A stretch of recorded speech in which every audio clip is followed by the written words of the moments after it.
Hallo Jörg, Hallo. guck mal, Bettina hat uns selber barene Gutzle geschickt. Oha, ganz tellervoll. Und so richtig nette. Guck mal, der Stern, der hebt ein Mandel unter der Arm. Hat er so reingeklemmt. Ja, der ist gut. Da traut man sich gar nicht nein zum Beißen. Zum Glück sind sie nicht bloß zum Fotografieren. Meinst du eigentlich, mehr Leute sagen Gutzle oder Bredler? Plätzler? Edler, weiß nicht. Dann Mama der sagen Plätzchen, sagen die bessere Leute. Ja, ja. Also ich bin ja ganz froh, dass ich mich dieses Jahr nicht aufregen muss am Weihnachtsmarkt. Wenn dann am Wurststand steht, Weckle im Brötle.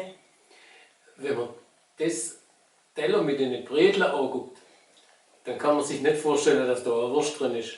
Ist ja auch nicht so, die meinen der Weckle. Die meinen, sie wäre schwäbisch, wenn sie sagen Bredle, aber das ist ja ein Weg.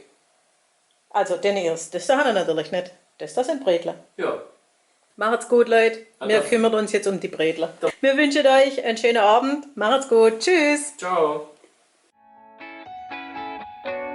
Hey Leute, hat's euch gefallen? Dann guckt doch öfter mal in meinen Kanal rein. Oder auf meine Homepage, da hat's ein ganz nettes Programm. Bei uns ist nämlich etwas Butter.